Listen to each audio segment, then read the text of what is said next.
पुण्यातील बिल्डर पुत्र पोर्श दुहेरी बळी प्रकरणातील आरोपीचे वडील विशाल अग्रवालला पोलिसांकडून अटक, तर पुणे पोलीस कठोर कारवाई करणार, पोलिसांवरती दबाव नाही, पुणे पोलीस आयुक्तांची ग्वाही. सचिन तेंडुलकरच्या ऑनलाईन रमीच्या जाहिरातीवरून बच्चू कडू आक्रमक. ऑनलाईन रमीच्या व्यसनातून सचिनच्या अंगरक्षकाची आत्महत्या, आमदार बच्चू कडूंचा आरोप. 5व्या टप्प्यातही महाराष्ट्रात मतदानाची टक्केवारी घसरली. महाराष्ट्रात सरासरी 54.33% मतदान, तर गुजराती भागांमध्ये जास्त आणि इतर मतदारसंघात संथ गतीने मतदान झाल्याचा उद्धव ठाकरेंचा आरोप. घाटकोपर अंधेरी लिंक रोडवरती मृत फ्लेमिंगो विमानाच्या धडकेने अनेक फ्लेमिंगोंचा मृत्यू. घटनेमुळे घाटकोपरच्या नागरिकांमध्ये हळहळ.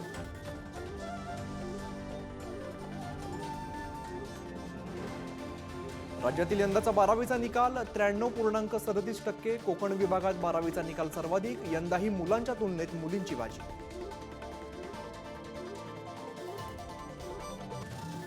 पश्चिम महाराष्ट्रासह राज्यातील अनेक भागांमध्ये वादळी वाऱ्यासह मुसळधार पाऊस. अवकाळी पावसाचा पिकांना मोठा फटका. वादळी वाऱ्यामुळे पिकं भुईसपाट.